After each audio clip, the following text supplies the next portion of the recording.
মানুষের মানসিক অশান্তির একটা মূল কারণ স্ট্রেস, যেটা বলে চাপ বলে, অন্যের সঙ্গে নিজের তুলনা, যে তুলনা একেবারেই করা উচিত না।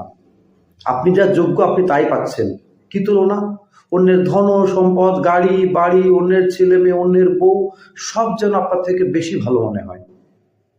এবং মানুষের অদ্ভুত একটা সাইকোলজি, মানুষ নিজের যা আছে, মানে নিজের সুখে মানুষ সুখী নয় বর্তমানে।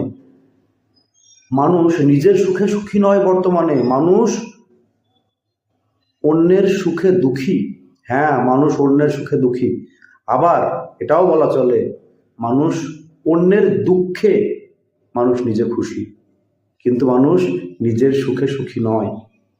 কিন্তু তুলনা বন্ধ করুন, নিজের সুখে সুখী হতে শিখুন, এটা প্র্যাকটিস করুন যে আপনি যা যোগ্য আপনি তাই পেয়েছেন। নিজেকে যোগ্য করে তুলুন, আপনিও পাবেন, দেখবেন